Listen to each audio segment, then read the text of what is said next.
휴 N21 시스템 오퍼레이터 김성균입니다. 네.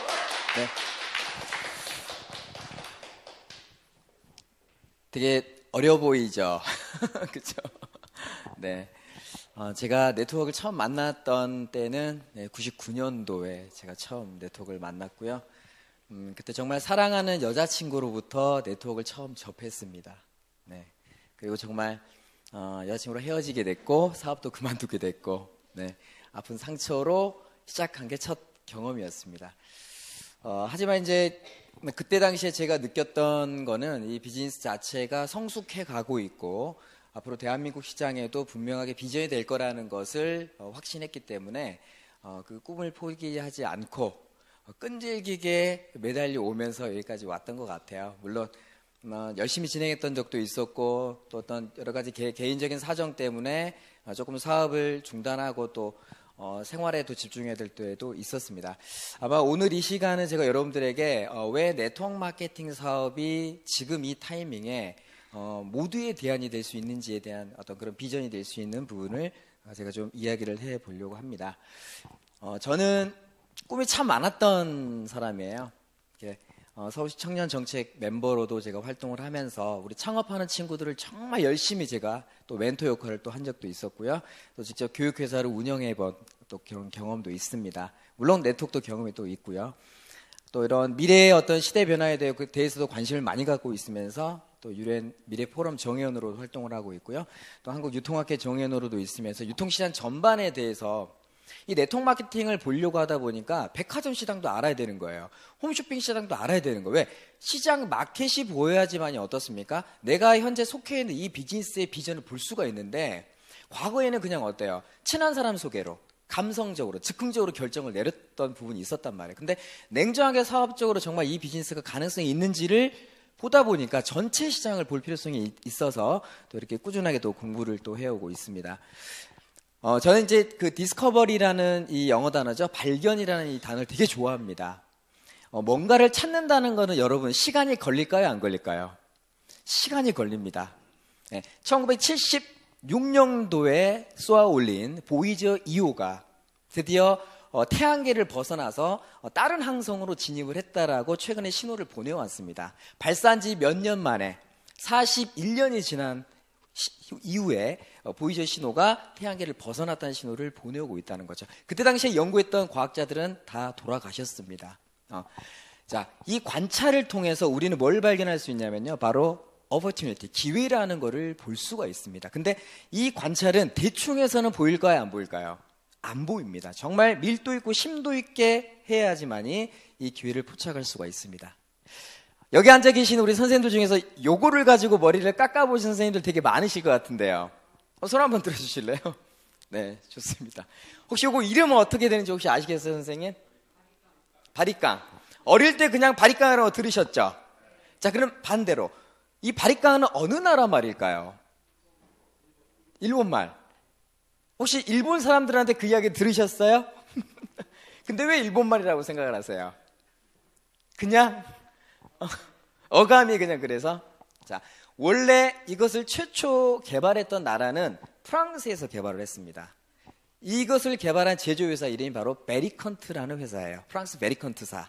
근데 베리컨트의 발음을 일본 사람들이 이제 문명이 개화되면서 이거를 수입해 왔는데 베리컨트 발음이 안 돼요. 그래서 바리깡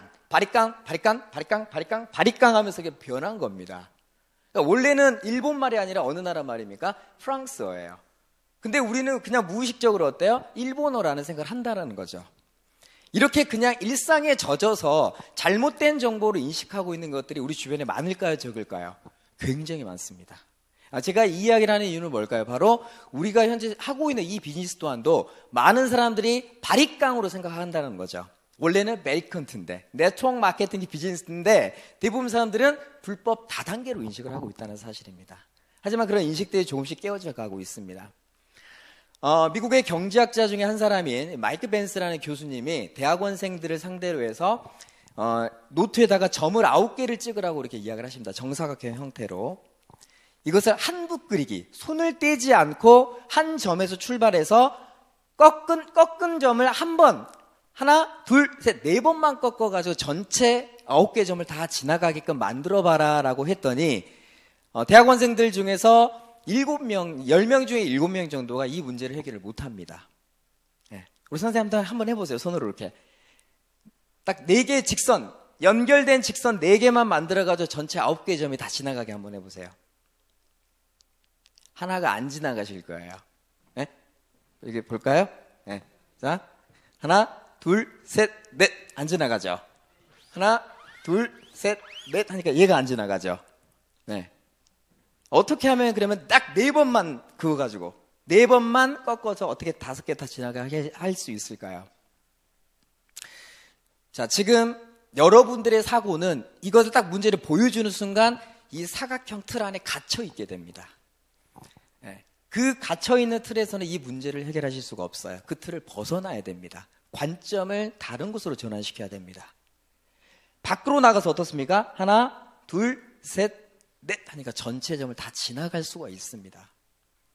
자, 그런데 대부분 사람들 어때요? 그 생각의 틀 안에 갇혀 있다는 거죠. 이 네트워크 비즈니스 또한 어떻습니까? 우리의 생각을 깨지 않고 기존의 직장생활 개념과 사회구조의 개념으로 접근하시게 되면 이 비즈니스를 절대로 이해하실 수가 없습니다. 네, 경험을 통해서만이 이해할 수가 있는데 바로 이런 사고 전환을 해가는 사람들이 지금 많을까요? 적을까요? 굉장히 많다는 사실입니다. 네. 자, 우리 주변에 이렇게 불특정 다수의 사람들이 널려 있습니다. 이들이 현재 다 소셜이라는 걸로 다 연결이 되어 있는데요. 이것을 어떤 식으로 네트워킹 시키느냐에 따라서 여러분들은 부를 창출할 수 있는 그런 시대에 저희는 살고 있다는 거죠. 그것 중에 하나가 바로 어떻습니까? 바로 이 네트워크 비즈니스 모델입니다. 일반적인 스타트업 기업들, 뭐 최근에 토스 같은 거 아시죠? 어플 개발했던 그 토스 개발했던 친구들이 최근에 900억을 투자를 받아서 대한민국 최초 스타트업 기업으로 1조 기업에 등극을 하게 됩니다. 그런 시스템을 만들어서 어떻습니까? 부를 창출할 수 있는 기술과 어떤 멤버들이 있다라면 가능하고요. 또 그러면 우리처럼 평범한 사람들이 그럼 이 네트워킹을 통해서 부를 창출할 수 있느냐? 할 수 있다는 사실입니다. 바로 이런 네트워크 비즈니스 또 뭐가 있습니까? 요즘에 유행하는 유튜버, 스타 유튜버들에 의해서 어떻습니까? 개인이 만들어서 창작해서 만들었던 영상 컨텐츠들이 광고가 붙게 되면서 어떻습니까? 수익을 창출할 수 있는 그런 시대로 가고 있다는 거죠. 자, 제가 지금 여러분들에게 계속 창의성과 어떤 생각의 전환이라는 부분에서 계속 제가 말씀드리는데 이 그림의 제목은 뭔지 아시죠? 예, 김홍도 선생님이 그린, 단원 김홍도 선생님이 그린 씨름도입니다. 이 씨름도가 여러분들 대단한 그림일까요? 아닐까요? 대단한 그림이죠, 사실은. 근데 이 안에는 과학적인 그런 베이스가 깔려 있습니다. 저도 이제 이걸 알게 되고 깜짝 놀랐는데요. 그냥 봤을 때는 여러분들 아무것도 아닌 것처럼 보이죠? 근데 이 안에는 이 숫자의 형태의 구도가 들어가 있습니다. 자, 대각선의 숫자 합이 얼마죠? 12입니다. 이렇게는 얼마? 10이죠. 그 다음에 위아래는 어떻습니까? 8, 5. 8로는 어떻습니까? 예. 요 구조로 되어 있습니다. 합이. 예. 그리고 안정적인, 구조적으로 안정적인 인원 배치를 통해서 어떻습니까? 안정감 있는, 어디 한쪽에 치우치지 않고 어떻습니까? 전체를 다 아우를 수 있는 그런 이미지를 구현을 해냈다는 사실입니다. 네. 그래서 이 김홍도 선생의 그림에 굉장히 안정감이 있다고 이야기하는데요. 재미있는 사실이 있어요. 쭉 끝에 있으신 분 보이시나요? 여기 보이신 분? 여기 이쪽에. 네. 여기 있으신 분 보이시죠? 이분을 조금 더 확대를 해보면 재미있는 모습이 아마 찾으실 수 있을 거예요. 찾으셨어요, 혹시? 찾으셨어요? 손을 한번 보세요. 왼손과 오른손이 바뀌지 않았습니까? 네? 네. 자, 이 정도로까지 단원 김홍도 선생의 그림을 관찰해 보신 분이 계시나요? 없죠. 자, 네트워크 비즈니스를 이 정도 깊이까지만 바라보시는 분이라면요, 분명하게 비전을 느낄 수 있는데 대부분 사람들이 어때요? 그냥 이걸로 끝나요. 그냥 그림인가 보다. 그러니까 깊이가 낮다 보니까 어떻습니까? 비전을 못 느끼게 되고, 비전을 못 느끼다 보니까 에너지가 안 나오는 겁니다. 예. 자, 이 정도로 이제 깊이 있게끔 제가 여러분들에게 이 사업에 대한 비전을 제가 보여드리려고 하는 겁니다, 사실은. 자, 트럼프가 대통령이 됐을 때 트럼프 행정 내각의 인원 구성을 이루고 있는 멤버들을 제가 그 미국 뉴욕 타임즈에 나왔는 신문 기사를 제가 쫙 봅니다. 보면서 등골이 쫙 뜨거워지는 느낌을 확 받았어요. 왜 그랬을까요? 이 멤버 중에 한 사람을 제가 아는 사람이 있는 거예요. 여러분 혹시 트럼프 행정 내각 중에서 아시는 분 한 분씩 계신 분 있나요? 근데 저는 딱 한 사람을 아시는 분이 있는 거예요. 여자분이었습니다. 바로 저쪽에 계신 분입니다. 베시 디보스라는 분이세요. 이 베시 디보스라는 분이 누구냐면, 자, 이 여러 명에 있는 이 사람들 중에서 왼쪽에 있는 앉아서 다리를 꼬고 있는 여성분 있죠? 그분이 바로 베시 디보스입니다.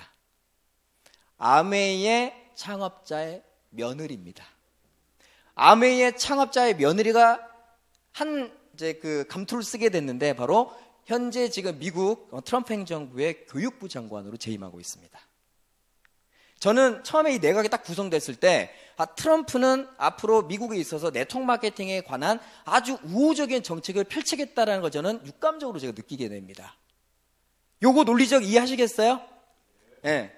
자, 이 가운데 앉아있는 분 보이시죠? 저분이 바로 아메이 창업자, 리치 디보스입니다. 저희 반 애들은 일찍 돌아가셨고요. 리치 디보스고, 그래서 사모님이시고, 왼쪽에 제일 끝에 서 있는 분 있죠?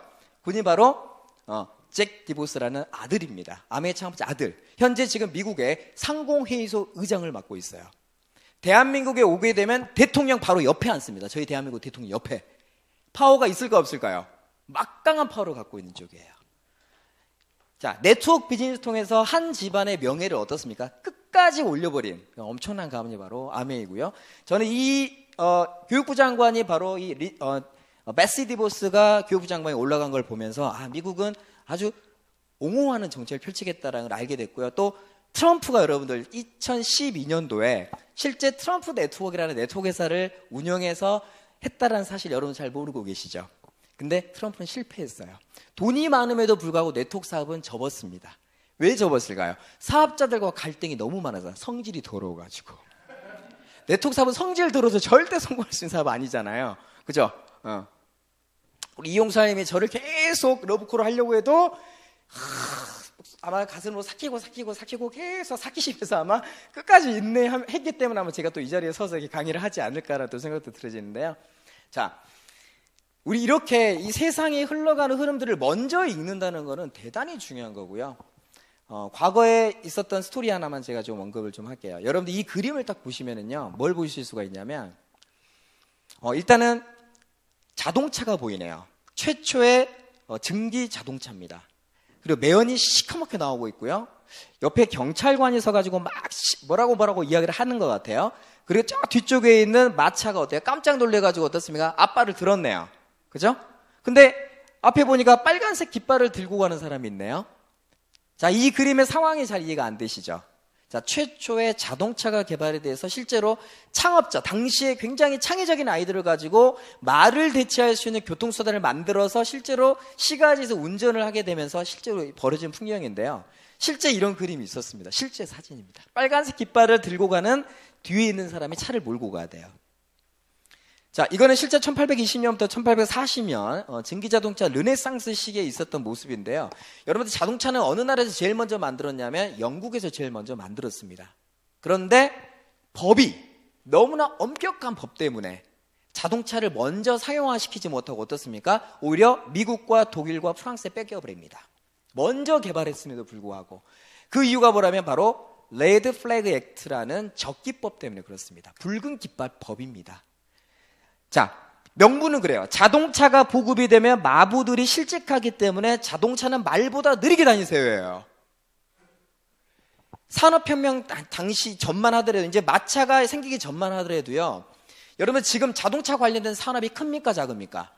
타이어 교환해 주는 거, 자동차 정비 사업, 주유소 사업, 큰 사업이에요 작은 사업이에요? 현대그룹은 자동차를 팔아서 돈을 벌까요? 기름을 팔아서 더 돈을 많이 벌까요? 생각해 보셨습니까? 기름 파는 게 더 나을까요? 아니면 자동차 팔아서 더 많은 돈을 벌까요, 여러분? 맘먹습니다. 자, 뭐냐면요, 당시에는 마차와 말에 관련된 산업이 어마어마하게 큰 사업이었어요. 기득권들이 독식하고 있는 사업이었는데 어느 날 물뜻 발명가가 딱 나타나죠. 어떻습니까? 자동차를 운영해서 하려고 하니까 사람들 반응이 괜찮아. 그러니까 이게 싫은 거예요, 좋은 거예요? 대기업들은, 기존의 기득권들은 싫은 거죠. 왜? 기존의 말과 자동차를 팔아야 되는데 어때요? 아니, 말과 마차를 팔아야 되는데 자동차를 판매하려고 하는 게 싫은 거예요. 그래서 명분을 뭘로 한 겁니까? 서민의 입장에서 대변한 것처럼 이야기를 하는 겁니다. 그럼 평범한 서민들이 가질 수 있는 마부들, 직업들이 전부 다 실직하는데 이걸 그대로 놔둬야 되겠습니까? 이런 식으로 얘기하는 거죠. 그 법 때문에 어떻습니까?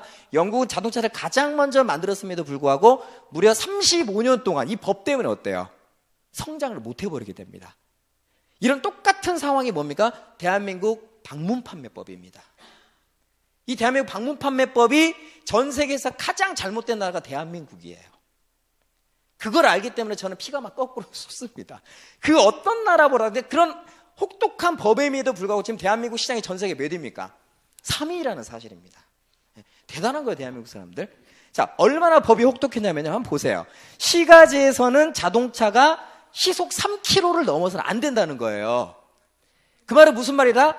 사람들 걸어가는 속도보다 느리게 다녀라 라는 소리입니다. 그럼 이게 교통수단이 될 수 있습니까? 없습니까? 없다는 사실이에요. 네. 그리고 조건이 또 있었어요. 차를 운전을 하려면 운전수도 있어야 되고 운전수 옆에 탄 기관원, 그때는 엔진을 따로 돌리고 핸들을 따로 돌렸기 때문에 두 사람이 앉아야 됐답니다. 그리고 중요한 거는 붉은색 깃발을 가지고 차량 50m 앞에서 걸어가는 사람, 요 세 세트로 구성이 되어 있어야 된다는 거죠. 정말 지랄 같은 법이죠. 운전을 하지 말라는 겁니다, 결국은. 그리고 밤에는 어때요? 붉은 랜턴을 가진 사람은 속도를 그러니까 밤에도 요 랜턴을 갖고 있는 사람 뒤를 쫓아가야 되는 거예요. 근데 랜턴 갖고 있는 사람이 갑자기 어때요? 화장실을 간다든지 개인적인 볼일이 생겨서 하게 되면 어때요? 차는 멈춰야 되는 거. 네. 엄청 까다로웠습니다. 자, 근데 그 이후로도 이제 법이 더 강력해지는데, 자, 말을 우연히 만나면 차량은 정지해야 된대요. 그러니까 우선이 누구다? 말이 우선이라는 거죠. 차량에 말을 놀라게 하는 연기나 증기를 내는 것을 금한다. 결국 차를 몰지 말아라는 것을 계속 이렇게 혹독한 법으로 가져온 나라가 영국입니다. 이것 때문에 결국 영국은 어때요? 자동차 산업의 기득권을 갖지 못하게 됩니다. 자, 여러분들 보시기에는 왼쪽에 있는 사람이 가해자일까요? 오른쪽에 있는 사람이 피해자일까요? 이걸 조금만 저희가 확대를 해보시면 어때요? 실제로 왼쪽에 있는 사람은 도망가는 사람이고 뒤에 있는 사람은 죽이려고 하는 사람입니다. 근데 미디어는 어떻습니까? 언론은 일부를 딱 보여주고 어떻습니까? 전체인 것처럼. 사실 이 네트워크 비즈니스가 과거에 대한민국에 정말 폭발적으로 성장했던 때가 있었어요. 이거를 기존의 유통회사들이요, 시기 질투했을까요? 안 했을까요? 실수했습니다. 그래서 법으로 눌러버린 거죠. 네. 정말 예전에 물론 SMK라는 회사 아마 들어보셨을 겁니다. 그 회사가 문제가 많았던 건 사실입니다. 얼마나 빠른 속도로 성장했냐면요, 한 달에 건물 한 층씩 올려버렸어요. 사업 속도가 어마어마하게 빨라버렸습니다. 그것을 일반 유통회사들이 위기감을 느끼지 않을 수가 없습니다. 네. 자, 지금 저희는, 자, 이렇게 여러분들 타임즈에 실렸던 기사인데요. 2015년도에 나왔던 기사인데, 2015년도에 태어난 아이는 몇 살까지 살 수 있을까라고 예측을 했더니 142살까지 산다라고 합니다. 네, 142살. 네, 그죠? 저 아이가 142살을 살아야 합니다. 지금 저희가 접하고 있는 가장 큰 심각한 문제는 바로 고령화입니다. 이것을 영국의 인구 전문가인 폴 웰리스라는 사람은 2020년에 대한민국의 인구 구조를 뭐라고 이야기를 했냐면, 지진 규모로 9.0에 해당하는, 진도 규모 9.0에 해당하는 에이지 웨이크라는 용어를 썼습니다. 여러분들 진도 9.0이면요 남아있는 건물 하나도 없습니다. 다 그냥 가루가 돼서 무너지게 됩니다. 네. 그런 심각한 구조적인 문제가 있는데, 전 세계 인구를 봤을 때요, 15세 이하의 인구와 60세 이상의 인구가 만나는 점이 전 세계 평균 인구로 봤을 때 언제냐면 바로 2047년입니다. 그런데 대한민국은 언제 이미 도달해버렸냐면 2016년 8월 달에 이미 이 지점을 도달을 해버렸어요. 다른 나라보다 얼마나 더 빨리 늙어간다? 31년을 더 먼저 늙어가고 있다는 사실입니다. 네. 현재 194개국 중에서 72개국이 초고령 사회에 진입을 하고 있고요. 44개국이 고령 사회에 진입을 하는데, 그 중에서도 바로 대한민국이 전체 고령 노인 빈곤율이 가장 심각하다는 사실입니다. 게다가 이게 경기하고도 맞물려지면서 여러 가지 어려운 점들이 일어나고 있는 상황인데요.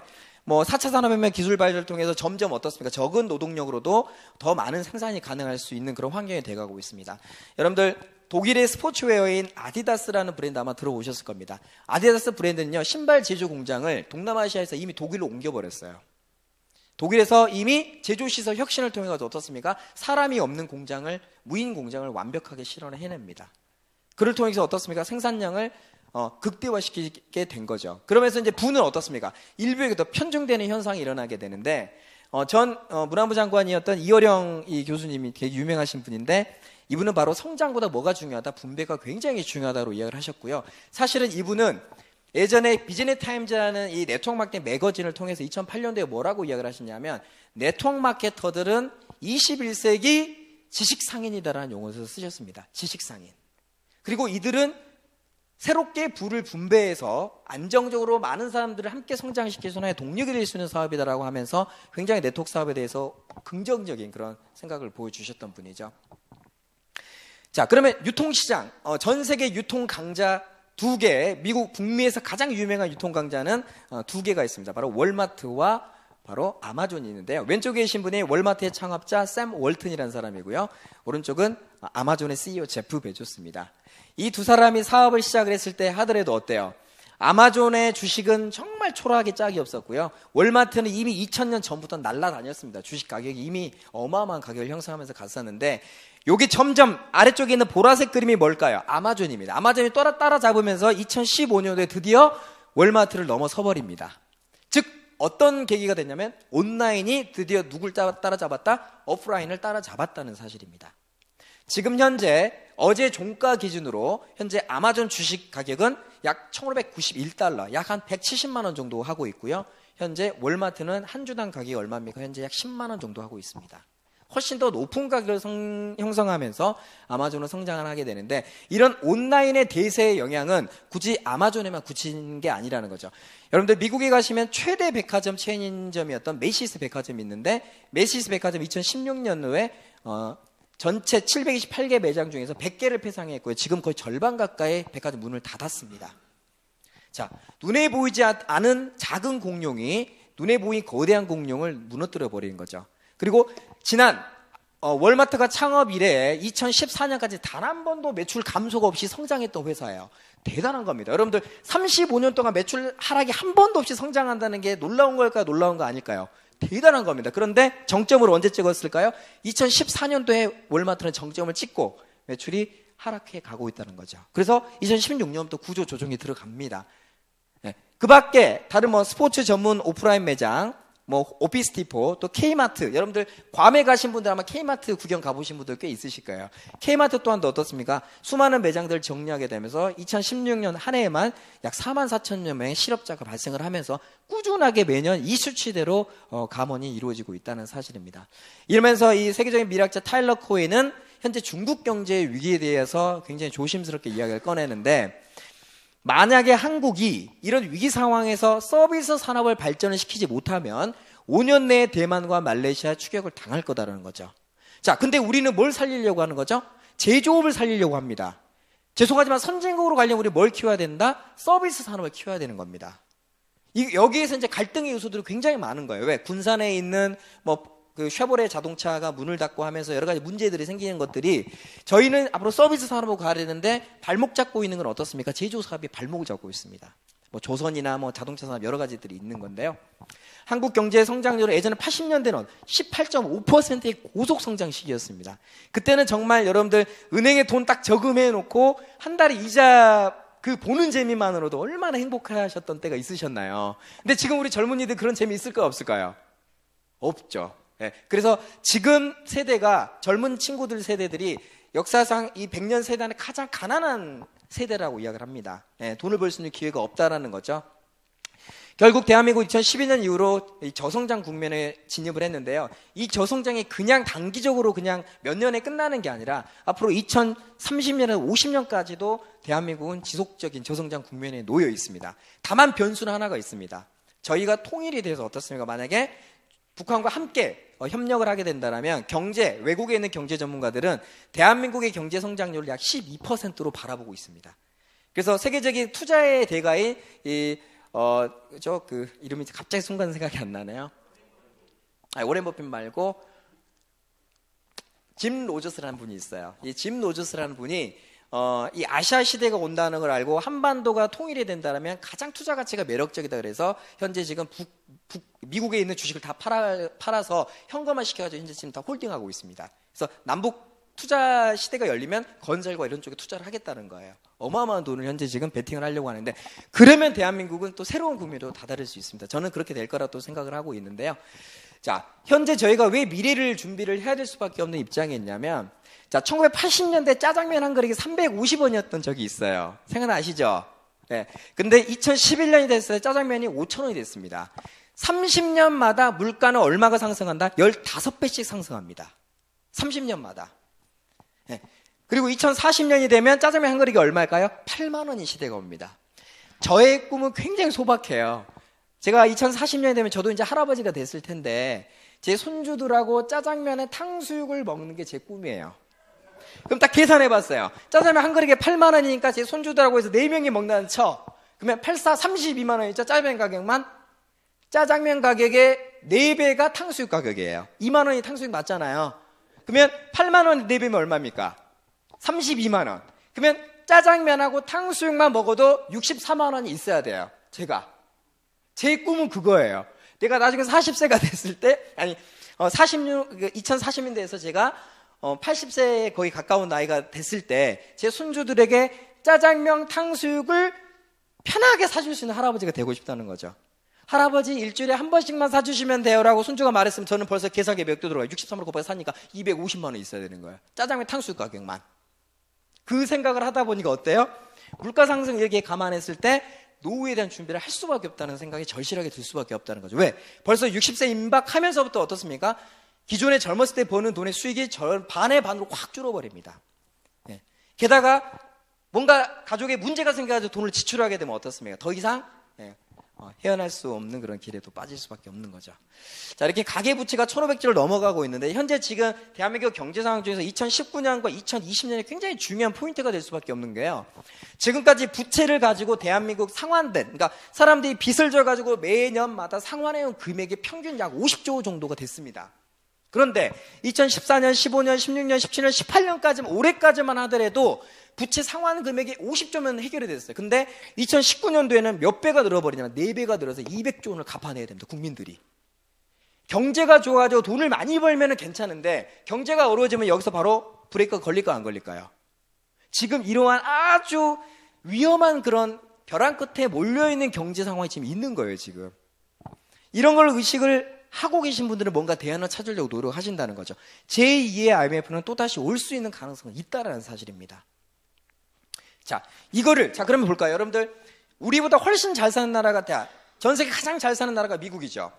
미국 경제 전문가들은 일본과 전 세계 경제, 어느 나라의 경제를 다 뚫어지게 볼 수 있는 안목이 있을까 없을까요? 있습니다. 일본은 그러면 저희보다 먼저 잃어버린 20년이 찾아왔고, 전 세계 강대국, 물론 중국과 함께 어깨를 나란히 하지만 3위 안에 든 나라입니다. 일본 같은 경우도. 일본은 우리나라 경제를 읽고 있을까요, 모를까요? 읽고 있습니다. 한국의 이런 부채 비율을 정확히 읽고 있습니다. 그래서 이거를 대비하기 위해서 일본 금융회사들이 어때요? 예전에 2000년 후반에 취약한 제2금융권을 뚫고 진입을 해버린 겁니다. 얘네들이 이렇게 부동산 거품이 생기면서 언젠가는 부채에 시달리게 되면 1금융권은 돈을 대출 안 해줄 거고, 사람들은 제2금융권을 몰릴 거다라는 걸 딱 예측을 한 거예요. 그래서 일본들이 어때요? 자, 예전에 미래저축은행을 인수를 해가지고 친해저축은행, 지금 이게 일본은행이 돼버렸습니다. 현대스위스저축은행이 일본에서 인수해가지고 현재 SBI저축은행이 된 거고요. 그 다음에 나레저축은행을 인수해가지고 OK저축은행이 됐는데, 다 이거 일본계 제2금융권이 다 독식을 하고 있는 거예요. 메이저는 우리가 갖고 있지만 제2금융권 시장을 누가 다 독식하고 있다? 일본 시장이 다 독식을 해버린 겁니다. 이 법을 도대체 열어준 사람은 누굴까요? 그러면 이거를 예측하고 들어왔던 일본은 뭘 본 걸까요? 한국은 언젠가 금융위기가 터질 거고, 그때 한국에서 돈을 쓸어 담을 수 있다는 기회를 본 겁니다. 왜? 먼저 그런 아픈 경험을 했기 때문에 알고 있는 거예요. 근데 이걸 모르고 있는 분들이 너무나 많고, 사실 서민들은 어때요? 1금융권은 대출이 안 되니까 이런 데서 돈을 대출을 받고 있다는 사실입니다. 근데 이게 국내 건지 일본 건지도 모르고 있는 거예요. 일본은 싫다고 하면서 어때요? 일본 돈 쓰고 있는 거예요. 그 모르는 게 더 잘못하고 있는 거예요. 저는 그렇게 생각해요. 일제 식민지에 있으면서 내가 일제 식민지에 살고 있는지 모르고 있는 사람 더 나쁜 사람인 거예요. 제 말 이해하시겠습니까? 우리가 이런 깨어있는 의식을 가질 필요가 있다는 거죠. 자, 미국의 유명한 경제 전문가 한 사람이 해리 덴트라는 교수님이요, 2008년도에 금융위기가 오기 직전인 2005년, 6년도에 목에 핏대를 세워서 금융위기에 대한 이야기를 계속합니다. 근데 그때 부동산 경기가 너무 좋았어요. 그러다 보니 사람들이 이분 말을 무시합니다. 심지어는 전문가들조차도 어때요? 야야야, 지금 돈 벌 타이밍인데 무슨 쓸데없는 소리 하고 있는 거야. 근데 이 사람은 계속 본인의 소신대로 이야기를 합니다. 역시 2008년 터집니다. 그러면서 이제 이분이 스타가 됐는데, 이분이 뭐라고 하느냐, 왜 미국이 경제 위기가 올 수밖에 없는 가장 큰 이유는 바로 인구 구조 때문에 그렇다. 미국의 노동 생산 가능 인구가 급격하게 줄게 되면서 경기가 어려질 수밖에 없다. 더 이상 끌고 갈 수 있는 밑에 재원이 받쳐주지 않는다는 걸 이야기를 합니다. 그러면서 이분이 이제 스타가 되셨는데, 그러면서 뭐라고 하셨냐, 봐라, 일본은 1992년도에 그 시기가 왔고, 자, 한국은 2018년 준비해야 될 거고, 스페인 2025년, 중국 2025년, 프랑스 2020년, 독일과 영국은 2013년, 그다음에 영국은 2007년, 이렇게 인구 구조를 가지고 분석을 해내게 됩니다. 정확하게 적중을 하게 됩니다. 네. 자, 가장 중요한 지표는 인구거든요. 자, 인구 구조를 가지고 봤을 때 지금 현재 대한민국의 인구 구조는 다음 지금 1차 베이비부머 세대와 2차 베이비부머 세대를 받쳐줄 수 있는 3차 베이비부머가 없어요. 인구가 없습니다. 그렇기 때문에 경제 취약성이 굉장히 심각하다는 거고, 그로 인해서 어떻다? 바로 한국 또한 역시 마찬가지로 똑같은 역사는 반복되지도 어려울 수밖에 없는 컨디션으로 가고 있다는 사실입니다. 중요한 건 이러한 시기에 기술은 엄청나게 발전하고 있습니다. 이 기술을 이해할 수 있는 우리의 의식이 굉장히 중요하다는 거죠. 기술 발전 속도를 내 의식이 못 따라가게 되면 세상을 못 읽습니다. 네. 여러분들, 우리는 2000년도 초반에 곤충 한 마리의 뇌 기능을 할 수 있는 컴퓨터를 만들어냈었어요. 그리고 2013년도에 쥐 한 마리의 뇌 기능을 할 수 있는 컴퓨터를 만들어냈고요. 2022년도에 한 사람의 뇌 기능을 할 수 있는 컴퓨터가 나옵니다. 근데 2045년이 되면 전 세계 인류를 통합한 지능의 하나를 대체할 수 있는 컴퓨터가 나온다는 사실이에요. 자, 현재 지금 그러한 시대로 가고 있고요. 그리고 내년 초부터 본격적인 5G 시대가 열립니다. 지금 우리 선생님들이 쓰고 계신 스마트폰의 속도가 무려 적게는 20배에서 빠르게는 100배가 빨라지는 겁니다. 영화 한 편을 다운받는데 1초가 걸리지 않습니다. 이 정보의 폭발하는 그런 시대에 가고 있고요. 이 모든 병원들도 뭐 인공지능 로봇 같은 IBM, 왓슨 같은 거를 병원에서 도입을 하고 있죠. 또 최근에 어떻습니까? 여러분들 구글에서 완전 자율주행차인 웨이모를 이번에 출시를 했습니다. 캘리포니아의 법이 굉장히 까다롭기로 유명한 캘리포니아 주에서 운전자 없이도 완전한 자율주행 가능할 수 있는 웨이모를 출시를 하게 됩니다. 이로 인해서 대세죠, 대세. 네, 대세. 자, 많은 분들이 현재 지금 어떻습니까? 택시 운전 기사분의 일자리를 걱정을 하지만 세상은 어떻습니까? 거꾸로 갈까 안 갈까요? 여러분, 제가 한복을 만드는 전문가가 돼서 열심히 한복을 만들어도 사람들은 한복을 다시 입으려고 할까 안 할까요? 불편하기 때문에 안 됩니다. 네, 머리 다시 기는 게 가능할까 안 할까요? 제가 길에서 상투 틀고 어렵다는 사실이죠. 네. 자, 이러한 시대의 이 과학기술, 특히 생명과학기술이 올해 가장 큰 이슈가 하나가 바로 유전자 가위의 출현입니다. 이 유전자 가위의 출현이 올해 과학계의 가장 큰 이슈인데, 어떤 기술이냐면 바로 이 DNA 유전자 상에 만약에 여러분들이 암에 걸릴 유전자를 갖고 있다. 그러면 이거를 잘라내버립니다. 잘라내버리고 연결을 시켜버리게 되면 여러분들은 그 암이 유발할 수 있는 기능을 이제 상실하기 때문에 암에 걸리지 않는다는 사실이죠. 이 유전자 가위 기술이 앞으로 142살까지 실제로 살게 가능할 수 있는 그런 기술의 첫 시작이라고 보시면 됩니다. 자, 사람이 오토바이를 타는 게 아니라 로봇이 오토바이를 완벽하게 운전할 수 있는 시대. 이미 야마하에서는 그런 오토바이를 또 출시를 했습니다. 자, 아마존의 이 어마어마한 큰 공장에 가시면은 사람이 일을 하는 게 아니라 어떻습니까? 저런 로봇들이 선반을 다 운반해서 움직여 나르고 있고요. 정확하게 다 사람이 딱 서 있으면 물건 뽑기 편하게 사람은 서 있기만 하면 돼요. 로봇이 왔다 갔다가 정확하게 있는 물건을 집기 편하게 만들어주는 그런 시스템으로 움직여가고 있고요. 보스턴 다이너마이트 같은 경우는 애완동물 레벨에 해당하는 그런 로봇들을 현재 지금 다 출시를 하고 있습니다. 이런 것들이 여러분들 집에서 돌아다니면 좋을까 안 좋을까요? 좋죠. 왜? 똥 같은 거 안 치워줘도 돼요. 이런 로봇은. 똥칠 필요 사료값도 안 들어갑니다. 예. 그리고 미국의 시카고 같은 데나 영국에서도 이렇게 아마존 고라는 전혀 사람이 없는 이런 온라인 매장이 만들어졌고 그냥 물건만 짚고 나가면 자동으로 계산이 되는 거예요. 예. 어마어마한 겁니다. 예. 마트에 인원이 없는 겁니다. 이런 어떤 기술의 변화 선상에서 이 현재 지금 저희가 접하고 있는 시기에 굉장히 중요한 경제 중요한 포인트가 뭐냐면 바로 멤버십 경제라는 사실입니다. 미국의 경제학자 중에 한 사람이 로비 켈빈이라는 사람이 멤버십 경제라는 이야기를 합니다. 앞으로 모든 비즈니스는 멤버 구축의 비즈니스와 연관된 사업으로 발전할 수밖에 없다는 이야기를 합니다. 자, 여러분들 네트워크 마케팅 한번 역사 한번 보세요. 자, 미국이 1950년에 슈퍼마켓 문화가 시작을 했고요. 10년 후인 정확히 60년대 일본이 슈퍼마켓이 열립니다. 한국은 70년대 슈퍼마켓 시작을 합니다. 그리고 미국은 백화점이 60년대 대중화되고요. 70년대 일본의 백화점이 대중화되고요. 80년대 한국의 백화점이 대중화됩니다. 딱 정확히 10년을 텀을 두고 따라옵니다. 예. 홈쇼핑이 80년대 미국이 나왔고 90년대 일본이 홈쇼핑, 한국이 2000년대 초반에 홈쇼핑이 본격적으로 대중화됩니다. 예. 그러면서 2000년대 미국의 네트워크 마케팅이 일반화됐고 일본이 그다음 한국으로 가고 있고요. 이제 2015년 중반이 넘어선 지금부터는 바로 대한민국 또한 역시 네트워크 마케팅의 양성화 할 수 있는 그런 시점으로 가고 있는데요. 과거 2002년도에 저는 이제 정치적인 성향을 배제하고 이 노무현 대통령은 네트워크 마케팅을 위한 특별위원회를 구성해가지고 이걸 만들려고 노력을 굉장히 많이 노력을 하셨었어요. 근데 왜 안 됐을까요? 기존의 기득권층이 어떻습니까? 원치 않는다는 사실입니다. 새로운 변화를. 네. 그래서 그냥 공약으로만 끝나고 이걸 이행을 못했던 시절이 있었는데요. 세계적인 미래학자 엘빈 토플러가 지식 기반 경제로 급변하는 지금이 한국의 기회라고 조언했습니다. 이란 기자의 보도입니다. 엘빈 토플러가 바라보는 미래는 한마디로 급변하는 지식 기반 사회입니다. 특히 생산과 소비를 동시에 하는 이른바 프로슈머가 생겨나면서 세계 경제는 큰 영향을 받을 수밖에 없다고 설명했습니다. People create economic value without money. The second economy has a big impact on the first economy, but it is not studied very well by the economists. 가장 대표적인 예가 리눅스. MS 윈도우 대안으로 핀란드의 한 젊은이가 만들어낸 이 소프트웨어는 화폐가 거래되는 경제활동이 아니었지만 만들어짐과 동시에 전 세계에 영향을 미쳤습니다. 토플러 박사는 이런 지식 기반 사회를 이루기 위해서 한국은 변화를 받아들여야 한다고 자, 제가 이 영상은 되게 오래된 영상이에요. 2006년도 영상인데 제가 왜 보여드렸냐면 세계적인 미래학자 엘빈 토플러가 여러분들 프로슈머라는 용어를 처음 썼습니다.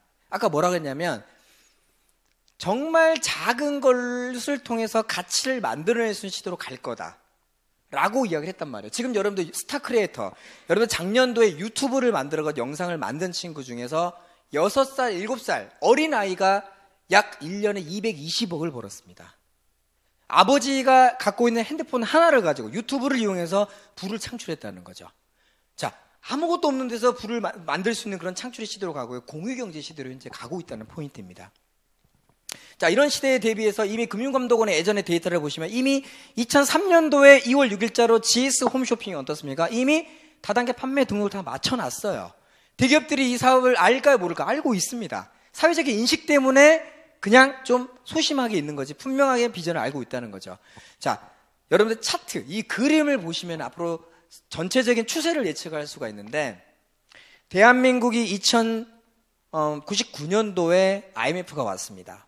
그때 수많은 사람들이 실직을 했고요. 상당히 많은 사람들이 네트워크 마케팅으로 들어왔을까요? 안 왔을까요? 왔습니다. 그들이 열심히 해서 한 1999년도, 97년도니까 98, 99, 2000, 2001, 2002 한 5년 정도 열심히 하다 보니까 성과가 나왔을까 안 나왔을까요? 나오기 시작합니다. 그래서 대한민국 당시에 매출액이 다단계 매출액이 급성장합니다. 3조 8천억까지 올라가고 근데 이때 언론 플레이가 있어지게 돼요. 언론 플레이. 이 네트워크 시장을 죽이는 거죠. 하락을 하고 2004년도에 4조 4천억까지 올라갑니다. 이때 뭐 JU 네트워크라든지 뭐 위베스트 같은 약간 불법도 있는 그런 회사들의 문제가 터지면서 어떻습니까? 대한민국 약 3년 4년 내리 꽂아버려요. 2007년까지 하락의 길을 계속 걷습니다. 1조 7천억 매출 뚝 떨어져 버려요. 그렇게 떨어졌던 매출들이 2007년 저점을 찍고 어떻게 가고 있다? 2008년, 2009년, 2010년, 11, 12 지속적으로 성장을 하면서 지금 얼마까지? 5조가 훌쩍 넘어가는 매출까지 도달을 했다라는 사실입니다. 자, 여기서 굉장히 중요한 이해를 하셔야 될 게 뭐냐면 2004년도에 4조 4천억의 매출을 10년이 지난 2014년에야 원점을 복귀를 하면서 넘어갔어요. 그러니까 10년이 잃어버린 10년입니다. 원래는 그냥 갔어야 돼. 만약에 이때 다른 어떤 기득권의 개입이 없이 그냥 이 사업 자체를 조금 긍정적으로 이해해주고 받쳐주는 조직이 있었다면 훨씬 더 빨리 성장했을 겁니다. 지금 이미 10조 원의 매출을 넘어섰을 겁니다. 그런데 어쨌든 한번 쉬었다 갔지만 지금 현재 이 평균, 연평균 이 네트워크 시장의 대한민국 성장률이 15%에 육박하고 있다는 거죠. 그 어떤 사업보다도 빠르게 성장하는 사업 중에 하나라는 사실입니다. 빠르게 성장하기 때문에 여긴 돈이 있다라는 건데요. 일본의 노무라 증권에서 대한민국의 직접 판매 시장을 어떻게 바라보고 있냐? 2020년이 되면 대한민국은 10조 시장으로 간다라는 겁니다. 지금 5조 6천억 언제 갈 거라 보이시죠? 근데 충분히 갈 수 있다는 거죠. 왜 그러냐? 대한민국 2019년과 2020년 사이에 한 번의 경제위기가 더 올 수 있다. 그 왔을 때 많은 사람들이 이 네트워크 마케팅에 제2차 합류하는 사람들이 많아질 거다라는 이야기를 한다는 사실입니다. 자, 그러면 반대로 미국은 어떨까요? 자, 미국 같은 경우는 2008년이 넘어서면서 바로 신문에 이런 기사들이 나옵니다. 네트워크 마케팅을 사회적 비즈니스 모델로 인식을 하고 있어요. 네, 이것도 마찬가지입니다. 네. 극강의 사회적 기업 모델이 바로 다이렉트 셀링, 직접 판매업이라고 하고요. 지금 왜 최고의 프라임 타임이라고 이야기를 하느냐? 2008년도 미국의 경제 위기가 생기면서 수많은 사람들이 일자리를 잃습니다. 그러면서 상당수 많은 사람들이 이 네트워크 사업에 본격적으로 합류를 하면서 이 시장이 성장을 합니다. 심지어는 포브스 잡지에도 이런 기사가 나왔죠. 2014년 기사입니다. 이게 2014년도 8월 29일자 기사인데, 자, Would you join a multi-level marketing? 네트워크 마케팅 사업에 합류하시면 어떨까요? 라고 나오고 있습니다. 뭘 위해서? 리타이어먼트 인컴이니까 은퇴하고 나서 수익을 벌 수 있는 일로서 어떻습니까? 라는 기사가 세계 최고의 경제 매거진 포브스지에 실리고 있다는 사실입니다. 자, 당신은 언제까지 9시에 출근해서 5시까지 일하는 직장생활을 하실 겁니까? 수많은 사람들을 사귀면서 당신이 원하는 돈을 벌 수 있는 이 비즈니스를 한번 생각해 보시면 어떨까요? 라는 기사가 나오고 있다는 사실이죠. 히트를 조금만 줄여주시면 좋겠어요. 아니, 꺼주시면 좋겠는데. 네. 자, 제가 계속 이 팩트적인 부분을 언급드리는 이유가 뭐냐면 보실 수 있어야 된다는 거죠. 자, 여러분들 2016년도 사드 문제가 터지기 전입니다. 사드 문제가 터지기 전에 2016년 3월 28일 어떤 일이 있었냐면, 자, 중국의 아오란 그룹이 한국에 와가지고 송도에 있는 컨벤션 센터를 빌려가지고 큰 행사를 하려고 이제 유치를 합니다. 이렇게 하면서 단체 관광객이 몇 명이냐면 6천 명이 한국에 옵니다. 그때 24개 도시에서 약 158대 비행기가 떠가지고 한국에 온 거예요. 행사를 하러 온 겁니다. 네. 사실 이때 세계적인 명품 브랜드인 샤넬이라는 브랜드를 갖고 있는 이 명품 회사가 똑같은 날짜에 송도 컨벤션에서 원래 행사를 하려고 했었어요.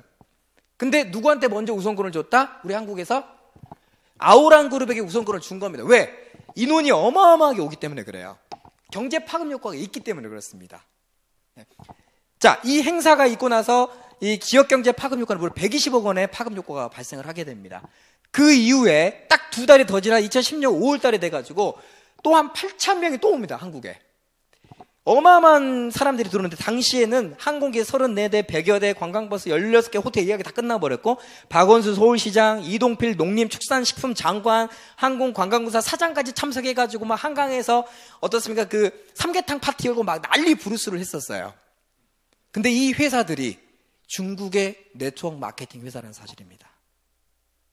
근데 왜 우리의 언론은 이들이 네트워크 사업가라고 이야기를 안 해줬을까요? 그럼 질문. 중국은 왜 우리를 상대로 들어왔을까요?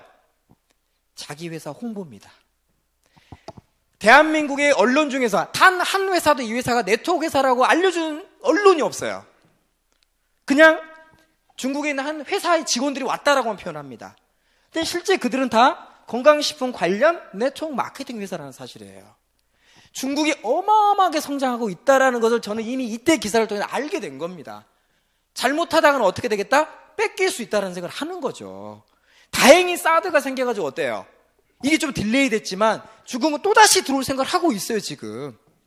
왜? 한국이 큰 시장이에요, 작은 시장이에요? 큰 시장이거든요. 한국의 홍보가 끝나면 한류의 분위기가 있기 때문에 그게 힘을 얻어가지고 어떻습니까? 다른 동남아시아, 유럽 시장 갈 수 있기 때문에 그렇습니다. 저는 너무나 복장 터진 게 뭐냐면 왜 다른 나라 다단계 회사에 대해서는 박원순 서울시장, 농림축산부 장관, 관광부 사장이 다 가가지고 하면서 왜 국내 회사는 그렇게 못 해주냐는 거예요. 제가 좀 화가 나서 그래요, 제가. 그러니까 이런 걸 알면은 피가 거꾸로 솟는다는 거예요. 정말 그 독립투사 의지가 생깁니다, 정말. 도대체 뭐 하나 이런 거죠. 국내 회사는 안 키워주고 다른 회사들은 똥물이 쫓아다니면서 우리도 그렇게 할 수 지난 있다는 3월 사실입니다. 중국의 아우란 그룹 6천 명이 방한한 데 이어서 오늘은 중마이 임직원 8천 명이 우리나라를 방문합니다.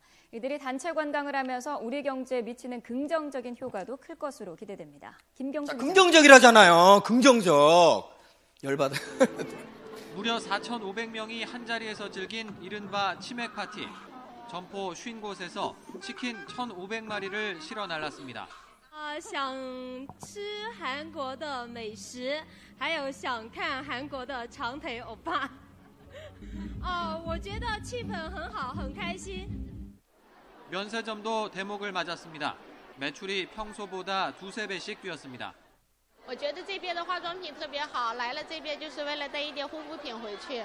好多朋友们都让我一起带护肤品回去。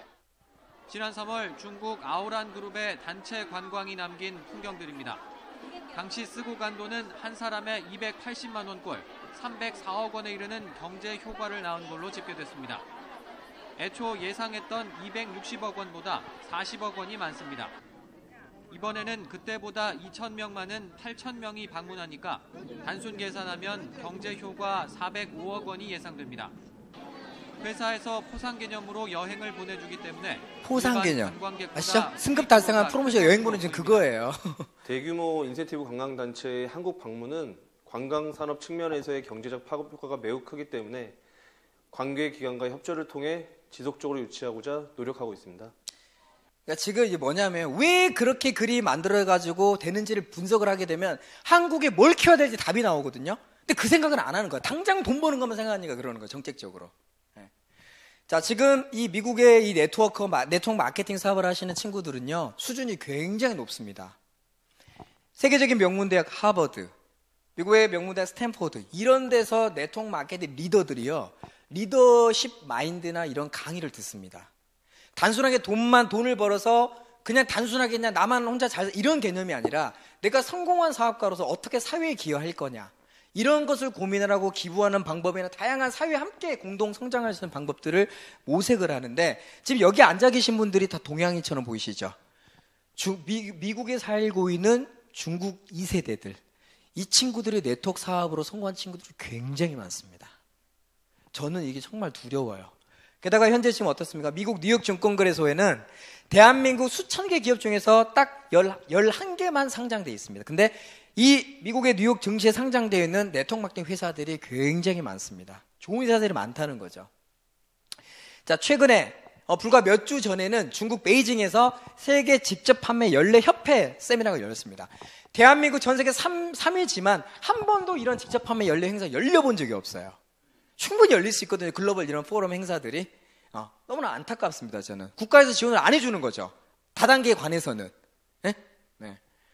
자, 연 200조 시장으로 매년 8.1% 시장을 성장하고 있는데, 미국의 유명한 시카고 하면 이제 경제학으로 굉장히 유명한 대학입니다, 시카고 대학이. 이 시카고 대학에 계시는 찰스 킹 교수님이 쓰신 책이 있습니다. 여러분, 이제 프로페셔널이라는 뜻이 이제 직업이라는 뜻이거든요. 새로운 전문가 직업으로서 The Rise of Network Marketing. 네트워크 마케팅이 Next Major Profession. 다음 세계 전문가 직업으로 떠오르고 있다는 책을 쓰십니다. 근데 정말 그렇게 되어가고 있다는, 이 책이 10년 전에 쓴 책인데 정말 이대로 이루어져 가고 있습니다. 세계적인 건강 전문가죠, 폴젠 필저. 이분은 정말 천재. 30세 전에 이미 천만장자가 된 친구인데, 건강관리 혁명을 통해서 다음 세계 백만장자는 웰리스 쪽에서 나온다라는 책을 쓰셨습니다. 역시 이분 폴 제인 필저 또한도 어때요? 이 비즈니스에 대한 가능성을 아메이 행사장에 초대 강사로 가서 거기서 비전을 느낀 겁니다. 10년 전에, 그러니까 자기가 처음 강의했고 10년 후에 강의를 한 번 더 갔어요. 근데 10년 후에 딱 갔는데 10년 전에 예전에 막 열심히 받아주고 혼자서 필기했던 사람이 백만장자, 천만장자가 돼 있는 거예요. 거기서 이분은 멘붕이 온 거예요. 자기가 기존에 알고 있는 부자가 되는 프로세스가 좋은 대학, 명문대, 또 좋은 부모 만나서 부자가 되는 걸로 알고 있었는데 전혀 다른 쪽을 통해서 부자가 나온 걸 알게 되면서 이분이 이 시장을 다시 공부를 하게 됩니다. 그래서 와, 이 시장은 정말 대단한 새로운 시장이구나라고 느끼면서 이런 책들을 이제 출간을 하게 됩니다. 세계적인 투자의 대가 워렌 버핏 또한도 역시 네트워크 마케팅 회사에 투자를 하고 있고요. 그 역사상 어떤 비즈니스보다도 가장 최고의 투자가 바로 네트워크 사업에 투자하는 거라고 또 이렇게 이야기를 하고 있습니다. 지금 미국은 아마 이 영상을 아마 보셨을 거예요. 보신 분 많이 있으시죠? 도널드 트럼프. 쏟아져 나오는 그의 말에 미국은 물론 전 세계 언론 매체가 주목하고 있고 그의 발걸음이 닿는 곳에는 그의 사진을 찍고 사인을 받으려는 사람들로 장사진을 이룬다. 자산 10조 원의 부동산 재벌, 수차례 파산 위기에서도 다시 일어서는 재기의 달인, 자신의 이름에 최고의 가치를 부여한 자기 PR의 귀재, 그리고 현재 지지율 1위를 달리는 미국 공화당 대선 후보. 모든 걸 다 가진 것 같은 이 남자는 바로 도널드 트럼프다.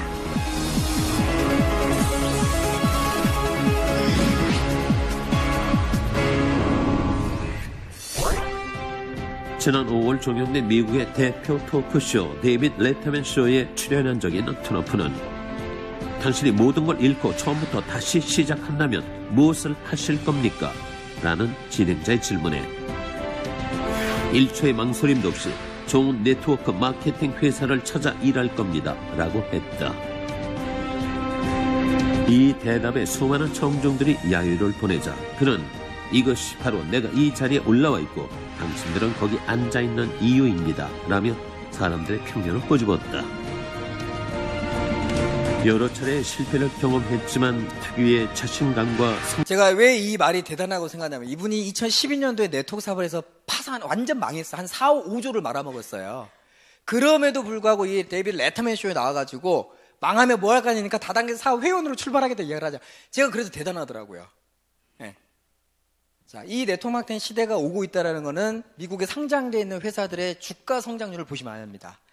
연평균 주식 성장률이 31.47%였는데 네트워크 회사들의 주가 성장률은 188%입니다. 다른 산업에 비해서 6배 이상 빠른 속도로 주식이 성장하고 있다는 사실이죠.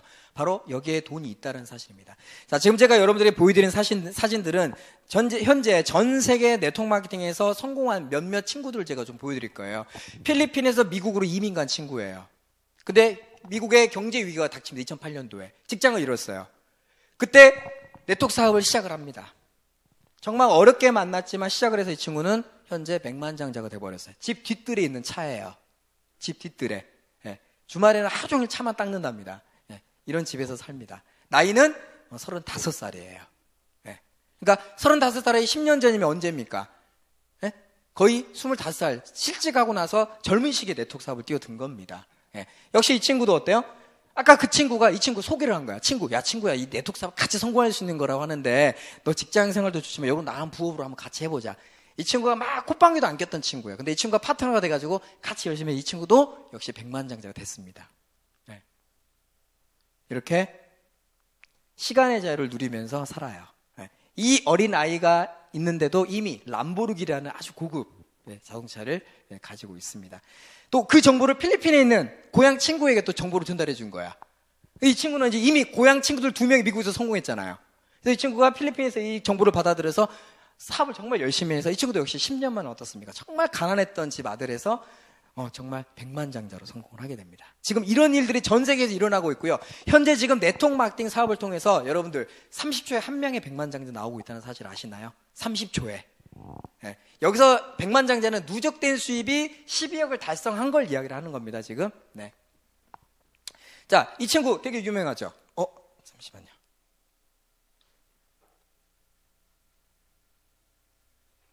잠시만요. 제가, 네.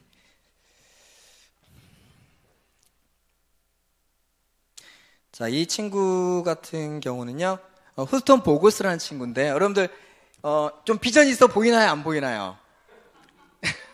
요런 분이 우리 여러분들 사랑하는 따님 데려가겠다 하면 아주 주실 수 있는 분 없었을 때. 자, 이렇게 정말 없을 때 만났던 이 두 부부였지만 이렇게 결혼을 했죠. 93년도에.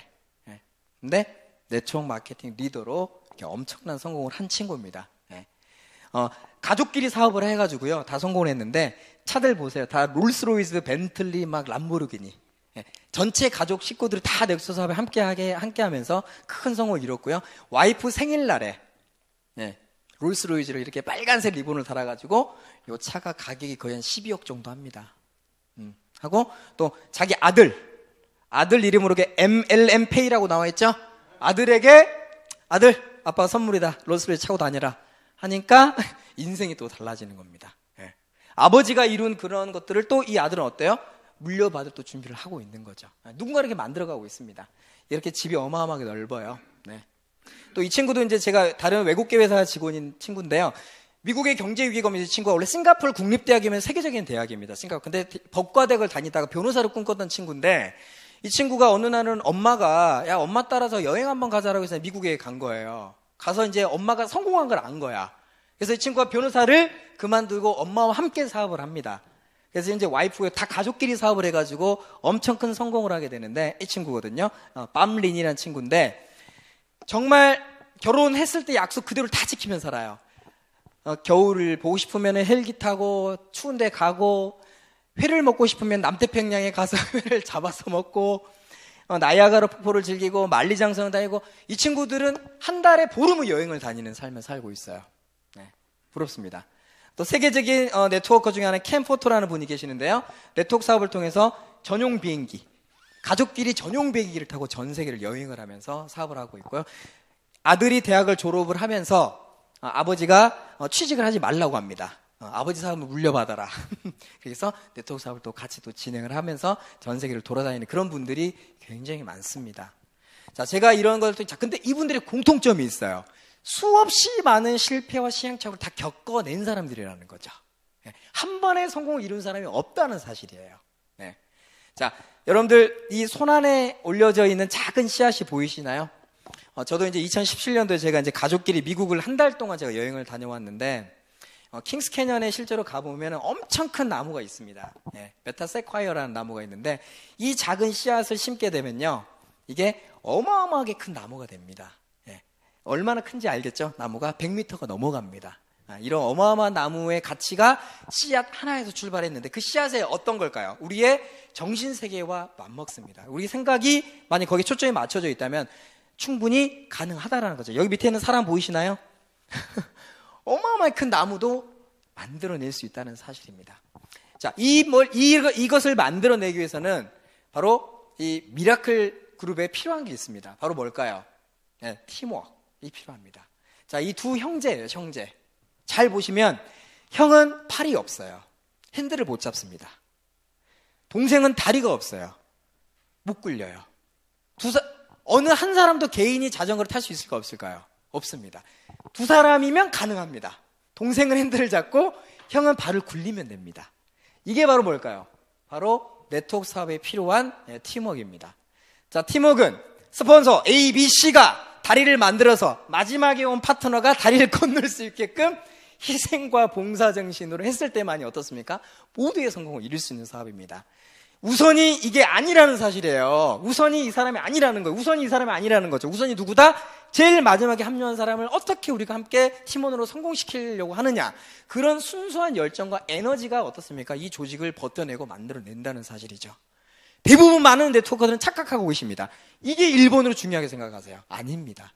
제일 마지막에 합류한 파트너의 성장과 성공이 가장 중요한 그런 마인드입니다. 자, 제가 이제 정리를 좀 하고자 합니다. 자, 왜 지금 이 직접 판매 시대가 대세로 가고 있느냐? 지금 글로벌 장기 경제 침체에 들어와 있고요. 또 세계 인구가 젊은 노동 인구가 정점을 찍었습니다. 또한 베이비부머 세대들의 빠른 은퇴가 현재 지금 전 세계적으로 이루어지고 있고요. 또한 SNS나 소셜 미디어를 통해서 연결된 사회로 급속하게 진행이 되고 있습니다. 그래서 소비자들의 소비 지능 지수가 굉장히 높아져 버렸어요. 딱 핸드폰 하나면 모든 걸 다 분석할 수 있는 그런 시대가 돼버렸습니다. 자, 이로 인해서 바로 이 직접 판매 시장은 빠르게 성장을 할 텐데요. 중요한 건 많이 변했다는 사실입니다. 실제로 여기는 미국에 있는 한 해변가에 갱들이 밤마다 싸우고 유리 조각이 깨져가지고 출입이 금지될 정도로 어마어마하게 많은 깨진 유리 조각이 있었던 곳입니다. 근데 한 10년을 딱 출입 금지를 시켜놨더니 파도에 의해 가지고 어떻습니까? 이 유리 조각이 마모가 된 거예요. 맨발로 들어가도 발이 다치지 않을 만큼. 자, 지금 대한민국 이렇게 10년 동안 혹독한 이 네트워크 마케팅의 정체기를 겪으면서 굉장히 많이 좋아졌습니다.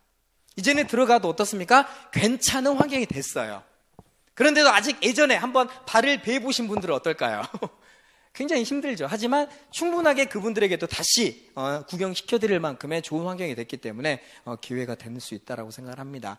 어린 시절, 그리고 누군가 만나서 결혼하고 또 누군가를 먼저 떠나보내면서 인생을 마무리하는 이런 평범한 삶을 모두가 다 살아야 됩니다. 이런 시점에서 한 번은 그런 변화와 도전, 여러분들 박항서 감독이 그렇게 정말 베트남에서 이뤄낸 거 보면 정말 대단하지 않습니까? 인생의 마지막은 있는 거잖아요. 한 번은 있는 거잖아요. 그분, 그죠? 그런 것처럼 모두 누군가에게 새로운 어떤 인생에 새로운 길이 있다는 사실입니다. 여기서 중요한 게 있습니다. 여전한 인생이 아니라 역전한 인생이 좀 필요하다는 것. 딱 기억자 한 글자만 들어가면 됩니다. 여러분들 생각을 한 번만 꺾으면은 역전한 인생이 될 수 있다는 사실이죠. 많은 사람들은 자신의 인생을 위해서 사업을 영위하는데 3년을 못 버틴대요. 그런데 재밌는 사실은 누군가의 성공을 위해서는 40년을 희생한답니다. 직장 생활을 이야기하는 겁니다. 누군가의 성공을 위해서는 40년을 봉사하면서 내 인생을 위해서는 3년도 못한다는 사실이죠. 네. 휴엔에서 3년이면 여러분들 인생을 충분히 바꿀 수 있다고 저는 생각을 합니다. 끝까지 살아남는 사람은 영리한 사람이 아니고 바로 변화에 민감한 사람이라고 생각을 하고요. 여러분들에게 오퍼레이터로서 앞으로 더 좋은 강의로 또 만나뵐 날을 기대하면서 오늘 강의는 제가 여기서 마치도록 하겠습니다. 고맙습니다.